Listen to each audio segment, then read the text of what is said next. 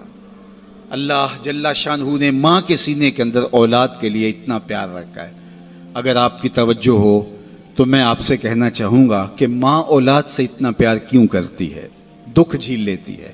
غریب مائیں تو لوگوں کے گھروں کے برتن مانجنے سے بھی گریز نہیں کرتی. شہر میں آ کر پڑھنے والوں بھول گئے ہو کس کی ماں نے کتنا زیور بیچا تھا. مائیں کن کن مشکلوں سے گزر کے اولاد کی تربیت کرتی ہیں, غلامیاں قبول کر لیتی ہیں. ماؤں کی کہانیاں دل آویز ہیں اگر اس عنوان سے بات چلے. لیکن میں آپ سے پوچھتا ہوں کہ ماں کو اولاد سے اتنا پیار کیوں ہے, تو آپ سب کا ایک جواب ہوگا, اس لیے کہ اولاد کو ماں نے جنم دیا ہے. تو جس ماں نے اولاد کو جنم دیا وہ اتنا پیار کرتی ہے, تو جس رب نے خلق کیا وہ کتنا پیار کرتا ہوگا. جنم دینے والی کا پیار کسی ترازو پہ نہیں تولا جا سکتا, اور جس نے دست قدرت سے بنایا ہے. یا ایھا الانسان ما غرک بربک الکریم الذی خلقک فسواک فعدلک فی ای صورۃ ما شاء رکبک. ماں کی دہلیز چھوڑ کے بچہ بھاگ جائے, آوارہ مزاج بچہ, تو ماں کہتی ہے پتر آجا, اتنی ٹھنڈی چھاؤں کہیں نہیں ملے گی, پلٹ کے آجا, میری باہیں تیرے لیے کھلی ہیں. اور مالک کی دہلیز چھوڑ کے جب سرکش انسان بھاگتا ہے تو اس کی رحمتیں آواز دیتی ہیں, یا ایھا الانسان ما غرک بربک الکریم, او بھاگے ہوئے انسان آجا پلٹ کے, تیرا رب بڑا ہی کریم ہے. مجھے بتاؤ کوئی بھاگے ہوئے کو یوں بھی آواز دیتا ہے؟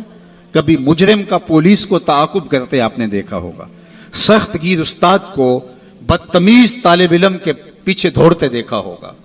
لیکن یہاں پیار کا انوکھا اسلوب ہے, دل آویز کہانی ہے.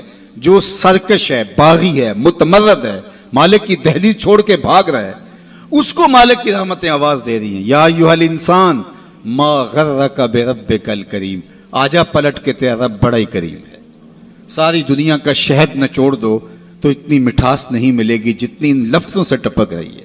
ما غرک, ما میں عموم ہے, اس چیز کا نام تو بتا جس نے رب سے تجھے دور کر دیا. دولت, حسن, جوانی, اقتدار, یہ کیا ہے جو تیرے پاس مستقل رہنے والا ہے؟ آج ہے کل نہیں. آج جوانی ہے, آج تیری چوڑی چھاتی, کڑیل بازو, لیکن کل کچھ بھی نہیں ہوگا. کل ایک گلاس پینے کے لیے بھی جو ہے وہ تجھے ساری توانائی صرف کرنی پڑے گی. اقتدار آج ہے کل نہیں ہے, دولت آج ہے کل نہیں, یہ ڈھلتی چھاؤں ہے. تو کس ورتے پہ, کس بل بوتے پہ تو مالک کی دہلیز چھوڑ گیا؟ ما غرک, کس چیز نے تجھے مغرور کر دیا؟ بربک الکریم. اچھا رب کہنا ہی کافی تھا, لیکن صفت کریم لگائی. وہ رب جو کریم ہے. 70 ماؤں کی زندگی بھر کی محبت ایک طرف, مالک کا محبت کی نظر سے ایک بار دیکھ لینا ایک طرف. تو کہا وہ کریم رب, پھر آگے بڑھ کے کہا الذی خلقک, دیکھ تیرا اس کا رشتہ کتنا گوڑا ہے. وہ تیرا خالق لگتا ہے, اس نے تجھے تخلیق کیا ہے, دست قدرت سے بنایا ہے. ماں نے پیدا نہیں کیا, جنم دیا ہے, اور اس کے پیار کا ٹھکانہ نہیں ہے. سمندر کی پاتال تک تو کوئی پہنچ گیا ہوگا, لیکن ماں کے پیار کا ٹھکانہ آج تک کسی کو نہیں ملا. اللہ نے اس کے سینے کے اندر جو اولاد کی محبت رکھی ہے, اور وہ محبت اس لیے کہ اس نے اولاد کو جنم دیا. جس ماں نے جنم دیا وہ اتنا پیار کرتی ہے. اللہ فرماتا ہے الذی خلقک, دیکھ میرا تیرا رشتہ, میں تو خالق لگتا ہوں, میں نے تو تجھے خلق کیا ہے, تجھے دست قدرت سے بنایا ہے, اور میری دہلیز چھوڑ کے بھاگ گیا. فسواک, پھر تجھے ہموار کیا, تیرے اعضاء کو توازن بخشا, تجھے حسن دیا, تجھے جوانی دی, تجھے قد رانا دیا, تجھے اعتدال دیا. 2 آنکھوں میں ایک آنکھ کا سائز ہی چھوٹا ہو جاتا تو بتا کتنا بھدا لگتا. 2 ٹانگوں میں ایک ٹانگ کا تھوڑا سا سائز چھوٹا ہو جاتا تو 6 فٹ کا قد نہ رکھنے والا کس قدر عجیب شخصیت کا مالک ہوتا. یہ سب کچھ موجود تھا. آنکھوں میں بجلیاں ہوتی, کانوں میں سماعت کے اجالے ہوتے, زبان پہ جو ہے وہ نطق کا اجالا اور نور پھیلا ہوتا, قد راہ نہ ہوتا, لیکن دماغ کے پرزے ڈھیلے ہوتے. تو قمیص کے پیچھے گھر کا ایڈریس لکھا ہوتا کہ جس کو ملے اس ایڈریس پہ پہنچا دے. انسان تجھے میں نے توازن بخشا ہے. فسواکا فعدلک، تجھے اعتدال دیا ہے، تجھے حسن بھی دیا، تجھے جوانی بھی دی، تجھے جمال بھی دیا، لیکن تجھے توازن اور اعتدال بھی دیا۔ اللہ اکبر، یہ ہے تیرا رب، آجا پلٹ کے، آنا تو تو نے ہے ہی، پھر جو لوگ کندھے پہ اٹھا کے لائیں گے، اچھا نہیں اپنے قدموں سے چل کے آجا، بھاگ تو سکتا نہیں ہے، آنا تو تو نے پھر میری دہلیز پہ ہے، لیکن پھر لوگ اٹھا کے لائیں گے، پھر منہ ڈھانپ کے آتا پھرے گا، اچھا نہیں کھلے منہ سے آجا، میری رحمتیں تجھے بڑھ کے استقبال کرنا چاہتی ہیں، میرا بندہ میری طرف ایک بالشت آتا ہے تو فرمایا کہ میں اس کی طرف ایک ذرا آتا ہوں، ایک گز آتا ہوں، اور اگر میرا بندہ میری طرف ایک قدم آتا ہے میں 70 قدم آتا ہوں، اور اگر میرا بندہ میری طرف چل کے آتا ہے اتیتہ ہر والا، میری رحمتیں دوڑ کے استقبال کرتی ہیں اس کو۔ آج آجا، کل تو تو نے آنا ہی آنا ہے، کل لوگ اٹھا کے لائیں گے، بہتر اپنے قدموں سے خود چل کے آجا۔ یا ایھا الانسان ما غرک بربک الکریم الذی خلقک فسواک فعدلک فی ای صورت ما شاء رکبک، دیکھ کیسی سونی شکل دی ہے، کیسی صورت دی ہے، کیا جمال تجھے عطا کر دیا ہے، تجھے پتہ ہی نہیں تجھے کیا کیا جو ہے وہ نظم دیے ہیں، تیرے اندر کیا کیا سسٹم اس نے لگائے ہیں۔ میرے ایک دوست کے اندر، جو ایک دوست ہے، اس کے منہ کے اندر جو لعاب کی مقدار ہے، وہ جو مطلوبہ مقدار چاہیے اس سے کچھ کم پیدا ہوتی ہے، تو اس کو بولنے میں دقت ہے۔ مسئلہ کیا ہے جی؟ اس کا لعاب کی مقدار کچھ کم پیدا ہوتی ہے۔ دنیا کا امیر ترین شخص اوناسس، یہ ٹاپ 10 لوگ بنتے تو کسی زمانے میں، یونان کا اوناسس، جس کا بہت بڑا کام تھا اور دنیا کے 10 لوگوں میں شامل تھا، تو اس کی آنکھ کے پپوٹے کام کرنا چھوڑ جاتے ہیں۔ یہ خود کار سسٹم ہے، ہم نے چونکہ کبھی اس کا بل نہیں دیا اس لیے ہمیں پتہ نہیں یہ کتنا بڑا نظم لگا ہوا ہے، ادھر سے تنکا اڑا، ادھر سے آنکھ بند ہو گئی، یہ خود کار نظام ہے اللہ نے جو رکھا ہوا ہے، تو اس کے پپوٹے کام کرنا چھوڑ جاتے ہیں۔ ڈاکٹر سلوشن ٹیپ لگا کے اس کی آنکھیں بند کرتا ہے تو وہ سو جاتا ہے، اور پھر جب اس نے آنکھ کھولنی ہوتی ہے تو سلوشن ٹیپ لگا کے آنکھیں کھولتا ہے۔ تو کسی نے اوناسس سے پوچھا کہ تیری زندگی کی سب سے بڑی خواہش؟ اس نے کہا کاش میں اپنی آنکھیں اپنی مرضی سے کھول سکوں۔ تو کہا اس کے لیے تجھے دولت لگانی پڑے تو کتنی دولت جھونک سکتا ہے؟ اس نے کہا ساری دولت لگا دوں گا، کاش کہ میں اپنی آنکھیں تو اپنی مرضی سے کھول سکوں۔ ہم تو اپنی آنکھیں اپنی مرضی سے کھولتے، ہمارے اندر تنفس کا نظام ہے، انہضام کا سسٹم ہے، عضلاتی نظام ہے، اتنی کائنات ہے، ہم نے کبھی تفکر تدبر بھی نہیں کیا ہمارے مالک نے ہمیں کیا کیا دیا ہے۔ تو کہا کہ تجھے توازن دیا، تجھے اعتدال دیا، تجھے حسن دیا، تجھے شکل دی، بلکہ ایک آگے چل کے ایک دوسرے مقام پہ قرآن کہ ثم اماتہ فاقبرہ، اللہ تعالیٰ نے اس کو بھی بطور نعمت گنوایا کہ میرا شکر مان کہ میں نے تجھے موت دی، اگر تجھے موت ہی نہ دیتا بتا کیا کرتا؟ بڑھاپا آ گیا تھا، ارذ العمر آ گئی تھی، اڑ جاتا۔ اب وہی بچپن پلٹ کے دوبارہ بڑھاپے میں آ گیا۔ وَمَن نُعَمِّرْهُ نُنَكِّسُ فِي الْخَلْقِ، سورہ یاسین۔ ہم جب لمبی عمر دیتے ہیں تو پلٹ کے پھر وہ بچپنا لے آتے ہیں، دانت گر گئے، پھر سخت چیز میدے میں اتار نہیں سکتا، میدا کمزور ہو گیا، بولو براز پھر چارپائی کے اوپر، مشکل بن گئی، زندگی سے تنگ آ گیا۔ بچپنے میں بولو براز سب کو چارپائی کے اوپر ہوتا تھا تو ماں کے سینے میں ممتا رکھی ہوئی تھی، تو ماں اس ممتا کے تحت کبھی شکایت نہیں کرتی تھی۔ بیٹا معذور بھی ہو تو ماں کی زبان سے کبھی نہیں سنیں گے کہ اللہ میرے بیٹے کو پردہ دے دے، اور نہ ماں کے سامنے یہ بولنے کی کوئی جرت کر سکتا ہے۔ لیکن جب والدین بوڑھے ہو جاتے ہیں اور ڈاکٹر بھی جواب دے دیتے ہیں اور چارپائی پہ بولو براز مشقت بن جاتی ہے، تو اولاد پھر یہ تو ضرور کہتی ہے کہ دعا کرو اللہ ماں باپ کو پردہ دے دے، لیکن ماں باپ نے کبھی پردہ نہیں مانگا تھا اولاد کے لیے، چاہے جتنی بھی اذیت میں ہو۔ اللہ اکبر، وہ مشکل وقت آ گئی، یہ ارذل عمر ہے۔ پھر پلٹ کے بچپنا آ گیا، ایک گلاس پانی کے مانگنے کے لیے پوری توانائیاں صرف کرنی پڑتی ہیں، پھر آواز نکلتی ہے، پھر آنکھیں انتظار کرتی ہیں کوئی 2 گھونٹ پانی لے آئے، پھر وہ پانی پیش کرتا ہے، تو پھر پوری ہمت لگا کے اس پانی کو جو ہے وہ حلق سے نیچے اتارنا پڑتا ہے، کتنی مرتبہ سانسیں لینی پڑتی ہیں۔ اب گھر والے تنگ آ گئے، بابے کو اندر سے باہر برآمدے میں ڈال دیا کہ بچہ بابا کھانستا ہے اور بچے ڈسٹرب ہوتے ہیں، امتحان سر پہ ہیں، نوکر مقرر کر دیا۔ اب اتنی مشکل بن گئی کہ وہ کہتا ہے یا اللہ مجھے موت ہی دے دے۔ اللہ فرماتا ہے ثم اماتہ، ہمارا شکر مان کے ہم نے تجھے موت دی، اگر اس مرحلے میں ہم تجھے موت بھی نہ دیتے بتا کیا کرتا؟ پھنس گیا تھا نا، گھر والے بھی تنگ آ گئے، ان کے چہروں سے بیزاری کو تو محسوس کر لیتا۔ اب اس وقت اگر ہم تجھے موت نہ دیتے، سارے پیار اور ساری محبت کے باوجود تو کتنی مصیبت میں پھنس گیا تھا۔ اللہ کہتا ہے ثم اماتہ، شکر مان میرا کہ میں نے تجھے موت عطا کی۔ پھر آگے کیا فرمایا؟ فَأَقْبَرَ، بکری بھی تو مری تھی، گھسیٹ کے روڑی پہ ڈال دیا، جانور بھی تو مرے تھے، گھسیٹ کے گڑھے میں پھینک دیا، لیکن کہا نہیں ثم اماتہ فَأَقْبَرَ، جو ہی مرا دوبارہ پھر تو محبوب بن گیا۔ اب سارا شہر تیرا منہ دیکھنے آ رہا ہے، ذرا سوچ، تیرا منہ دکھانے کے قابل ہے؟ ساری زندگی اللہ کے حکموں کو توڑا، لیکن ایک دم پھر محبت جاگ پڑی، محبت آنسو بن کے بہنے لگی، زمانہ دور دور سے آنے لگا۔ پھر کہا کہ اب یہ شاہکار ہے میرا، اس کو یوں ہی نہیں پھینکنا جس طرح گدھے کو پھینکا تھا، بکری کو پھینکا تھا، کہا اس کو غسل دو، اس کے انگ انگ پہ خوشبو ملو، چٹے لباس کا کفن دو۔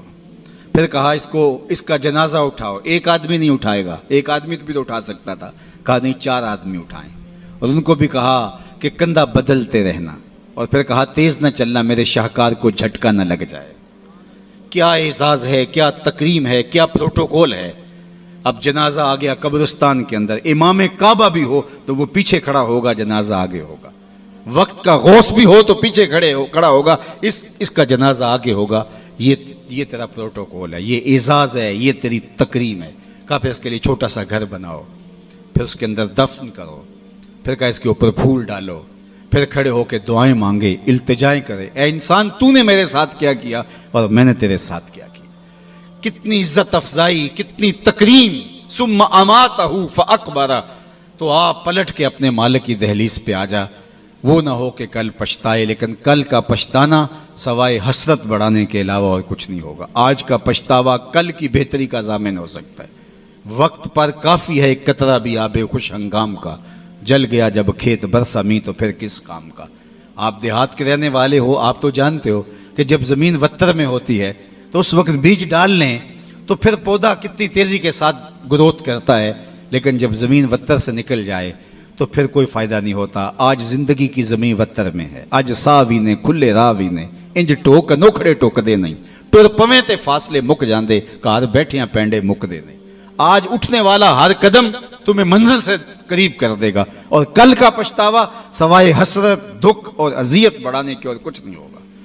یا لیتنی قدمت لحیاتی، یہ قرآن نے کہا کہ وہ چیخ چیخ کے کہے گا ہائے میں اس زندگی کو یہاں بھیج دیا ہوتا پہلے، لیکن پھر کیا فائدہ۔ بلکہ میں نے تو پڑھا ہے کہ قیامت کے دن نیکوکار بھی پچھتائیں گے۔ بدکاروں کا پچھتانا تو سمجھ میں آتا ہے، نیکوکار کیوں پچھتائیں گے؟ جب اپنے اچھے اعمال کی جزا دیکھیں گے تو وہ پچھتائیں گے، جو چند لمحے ضائع کر دیے وہ بھی کیوں ضائع کر دیے، وہ بھی اس کی یاد میں، اس کے ذکر میں، اس کی محبت میں گزار دیے ہوتے۔ تو آج وقت ہے، آج فرصت ہے، آج لے ان کی پناہ، آج مدد مانگ ان سے، کل قیامت کو نہ مانیں گے اگر مان گیا۔ اس دن تو ہر کوئی مانے گا، لیکن آج کا پچھتاوا کل کی بہتری کا ضامن ہو سکتا ہے۔ وہ ایک فقیر تھا، بازار میں کھڑا رو رہا تھا، تو ایک آدمی نے گزرتے روک کر کے کہا کسی نے مارا ہے بابا؟ میں پوچھ لیتا ہوں۔ کہا نہیں کوئی ایسی بات نہیں، تو کیوں رو رہے ہو؟ اس نے کہا بس ان کے رویے نے رلا دیا۔ کیا مطلب؟ کہا گزر رہا تھا، ان کو دنیا میں کھوئے ہوئے دیکھا تو میرے دل میں خیال آیا کہ ان بندوں کی رب کی صلح نہ کروا دوں۔ تو اس نے حیرت سے پوچھا پھر کیا ہوا؟ کہا میں نے اس سے بات کی، اس نے کہا لے آ میری دہلیز پہ، میری چوکھٹ پہ، ایک آنسو سے سارے گناہ دھو ڈالوں گا۔ میں بڑا خوش ہوا، میں ان سے بات کی، یہ الٹا میرا مذاق اڑا، جا بابا کام کر، کہاں سے آ گیا ہے تجھے کیا پتا یہ دنیا اور دنیا داری اور دنیا کے معاملے، یہ کاروبار حیات، جا موج کر۔ وہ تو مان گیا تھا، یہی نہیں مانے۔ 2 4 5 دن گزرے تو وہی شخص دوبارہ گزرا تو قبرستان میں وہی بابا کھڑا رو رہا تھا۔ تو وہ پھر رکا، کہا کہ بابا بازاروں میں بھی روتا ہے، قبرستانوں میں بھی روتا ہے، آج کیا ماجرا ہوا؟ کہا ان سے مایوس ہو گیا تھا تو آج میں ادھر آ گیا، تو میں نے سوچا ان کی قبرستان والوں کی رب کی صلح کروا دوں۔ تو اس نے کہا کہ جو ہے پھر کیا ہوا؟ اس نے کہا میں ان سے بات کی، انہوں نے کہا ہم تیار ہیں، لیکن اس سے بات کی تو وہ نہیں مانا۔ آج وہ مان رہا ہے اور کل وہ نہیں مانے گا۔ آج لے ان کی پناہ، آج مدد مانگ ان سے، کل قیامت کو نہ مانیں گے اگر مان گیا۔ آج کا پچھتاوا کل کی بہتری کا ضامن بن سکتا ہے. یہ تھوڑی زندگی ہے, یہ ٹوٹ کے بکھر جانے والا خواب ہے. کچھ نہیں ہے اس دنیا کی حقیقت. چیز دنیا ہے کیا؟ از خدا غافل بدن, یہ خدا سے غافل ہونے کا نام ہے. اللہ کی غفلت موت ہے. اپنے آپ کو اللہ کی دہلیز پہ رکھو. پھر یہ دنیا نہیں ہے. تمہارا کمائی کر کے لا کے بیوی کے منہ میں لقمہ رکھنا بھی دین کہلائے گا. بس اپنے دل کے قبلے کو درست کرنا ہے. یہ تھوڑا وقت ہے. زندگی ٹوٹ رہی ہے. ہم سمجھتے ہیں ہم بڑے ہو رہے ہیں, لیکن حقیقت میں ہم چھوٹے ہو رہے ہیں. جو قرآن نے کہا ان الانسان لفی خسر, بے شک انسان خسارے میں ہے. تو ایک بزرگ تھے, فرماتے مجھے سمجھ نہیں آتی تھی انسان خسارے میں کیسے ہے. میں سمرقند کے بازار سے گزر رہا تھا اور ایک آدمی پھٹے کے اوپر رکھ کے برف بیچ رہا تھا اور ساتھ آواز لگا رہا تھا. آج کل تو یہ پاپڑ بیچنے والے بھی آواز لگاتے ہیں, تو وہ پھٹے کے اوپر برف رکھ کے بیچ رہا تھا اور آواز لگا رہا تھا. اور آواز کیا تھی؟ ارحموا ارحموا علی من یذوب راس مالہ. او گزرنے والو میرے پہ ترس کھاؤ, میں ایسا تاجر ہوں جس کا راس المال پگھلتا جا رہا ہے. چونکہ برف ایک ایسا سودا ہے جو گاہک کا انتظار نہیں کرتا. آپ کوئی اور چیز بیچتے ہیں, کپڑا بیچتے ہیں, ہو سکتا ہے کل دوانے مہنگا ہو جائے. آپ پیٹرول بیچتے ہیں, آج نہیں بکری ہوئی, کل ہو سکتا ہے پڑا 10 روپے اوپر چلا جائے, آپ کروڑوں کے فائدے میں چلے جائیں. لیکن برف اگر مہنگی بھی ہو گئی تو کل برف ہی نہیں ہوگی. تو وہ پھٹے کے اوپر رکھ کے برف بیچ رہا تھا اور ساتھ آوازیں دے رہا تھا, ارحموا ارحموا علی من یذوب راس مالہ. آؤ میرے پہ ترس کھاؤ, مجھ سے برف کا ایک ٹکڑا لیتے جاؤ, میں ایسا تاجر ہوں جس کا راس المال پگھلتا جا رہا ہے. تو وہ کہتے ہیں میرے قدم رک گئے اور میں نے اس کو کہا مجھے ان الانسان لفی خسر کا ترجمہ سمجھ میں آ گیا. جس طرح تیری برف پگھلتی جا رہی ہے میری زندگی پگھلتی جا رہی ہے. تیری برف قطرہ قطرہ پگھل رہی ہے اور میری زندگی سانس سانس پگھل رہی ہے. اور اگر تو اس برف کو بھی بیچ لے اور اس کے بدلے میں درہم, دینار, غلہ, پارچہ جات کچھ لے لے تو تجھے 4 آنے بچ جائیں گے. اور میں ان سانسوں کے بدلے درود پڑھ لوں, ان سانسوں کے بدلے قیام کر لوں, کسی دکھی کے سر پہ ہاتھ رکھ دوں, کسی ضرورت مند کے کام آ جاؤں, سجدہ کر لوں ان سانسوں کے بدلے, تو یہ میری سانسیں کام آ جائیں گی. ورنہ تو سو کے بھی گزر جائیں گی, آوارگی میں بھی گزر جائیں گی. تو یہ سانسوں کی گنتی سید علی المرتضی رضی اللہ تعالیٰ عنہ فرماتے ہیں یہ موت کی طرف اٹھتے ہوئے قدم ہے تمہارے سانس. کبھی آپ اشارے پہ رکے ہوں تو وہاں گنتی الٹی چل رہی ہوتی ہے, 60 سے 50 سے 20 سے نیچے آ رہی ہوتی ہے. گنتی جب الٹی چلتی ہے تو بہت جلد 0 پہ آ جاتی ہے, اور جب 0 پہ آ جاتی ہے تو پھر رکا نہیں جاتا. اللہ اکبر, یہ 60 سے 70 سے 50 سے یہ ماہ و سال کی گنتی الٹی چل رہی ہے. ہم سمجھتے ہیں ہم بڑے ہو رہے ہیں لیکن چھوٹے ہو رہے ہیں. اور جب 0 پہ آئے تو اسی کا نام تو موت ہے. پھر کوئی روک نہیں پائے گا, کوئی طاقت نہیں ہے کہ اس کو روک سکے. تم بروج مشیدہ مضبوط قلعوں میں بھی چلے جاؤ تو وہاں بھی تمہیں موت اچک لے گی آ کے. اس سے رستگارا نہیں, اس سے چھٹکارا نہیں. اقبال نے کہا تھا موت ہے ہنگامہ آرا کل زمیں خاموش میں, ڈوب جاتے ہیں سفینے موج کی آغوش میں. موت تمہیں پکڑ لیتی ہے, موت تمہیں مضبوط جو ہے وہ قلعوں کے اندر بھی اچک کے لے جاتی ہے. ایک مفکر نے کہا تھا کہ اگر موت سے چھٹکارا ممکن ہوتا تو میں اپنی ماں کو نہ مرنے دیتا. میں جو ہے وہ اپنی ماں کو نہ مرنے دیتا. میرا سب سے بڑا جو ہے وہ عظیم رشتہ تھا اگر موت سے بچانا کسی کو ممکن ہوتا. لیکن موت جو ہے وہ بہنوں سے بھائی اٹھا کے لے جاتی ہے, موت بھائیوں سے بہنیں اٹھا کے لے دیتی, ماں باپ سے ان کے لال چھین لیتی ہیں اور اولادوں سے ماں باپ چھین لیتی ہے.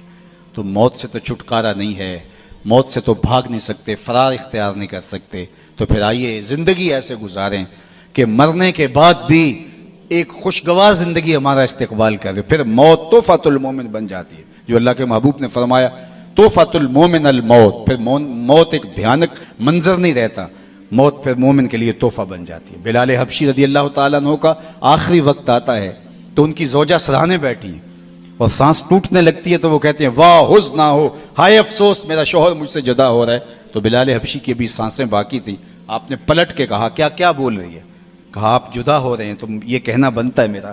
کہا یہ نہ کہو بلکہ کہو وا تربا ہو غدن القا محمدن و اصحابہ. کہو مبارک ہو, میں تو اپنے آقا محمد عربی سے ملنے کے لیے جا رہا ہوں. پھر موت تحفہ بن جاتی ہے.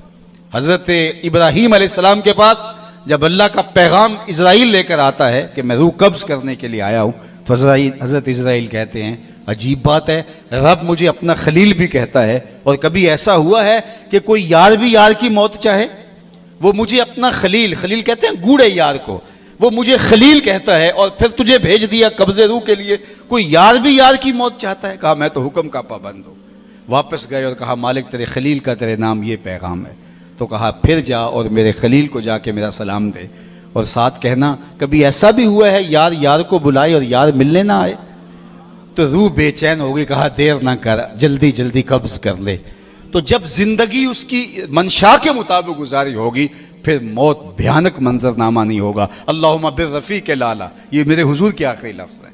اللہ اکبر، اختیار دیا جاتا ہے تو کہتے ہیں مالک میں تیرے حضور آنا چاہتا ہوں۔ تو پھر یہ جہاں بھی پھر وہ جہاں بھی بندہ مومن کا ہوتا ہے، ورنہ یہ جہاں بھی قید خانہ اور وہ جہاں بھی اذیتوں سے بھرا ہوا۔ آئیے جو مختصر زندگی اللہ نے ہمیں ودیعت کی ہے، اس زندگی کو اللہ اور اس کے رسول کی یاد کے مطابق بسر کرنے کا عزم مصمم کریں، اور اللہ کی بارگاہ میں اس دعا کے ساتھ ہم رخصت ہوتے ہیں کہ اللہ جل شانہ ہمارے محترم کی والدہ ماجدہ کو اللہ کروٹ کروٹ جنت کی بہاریں نصیب فرمائے۔ اللہ تعالیٰ ان کی قبر کو وسیع، کشادہ، منور، خوشبودار اور ٹھنڈا کرے، انہیں صبر کی توفیق دے اور ان کی برزخی زندگی کے قوائف اپنے کرم سے درست فرمائے۔ آپ جتنے لوگ تشریف لائے ہیں اللہ آپ سب کے والدین کو اپنی خاص امان میں رکھے، جن کے والدین انتقال کر گئے ہیں اللہ تعالیٰ ان کی قبروں کو وسیع، کشادہ، منور اور خوشبودار رکھے۔ اور میں بارگاہ عزتی میں یہ بھی عرض کرنا چاہتا ہوں کہ مالک میرے وطن کی خیر فرمانا، میرے ملک کو معیشت کا جمال اور معاشرت کا حسن عطا کر دینا، صالح، نیک، پاکیزہ اور اہل قیادت اس ملک کا مقسوم کر دینا، اور عالم اسلام کو خیر و برکت کی راہوں کا مسافر رکھنا۔ وآخر دعوانا ان الحمدللہ رب العالمین۔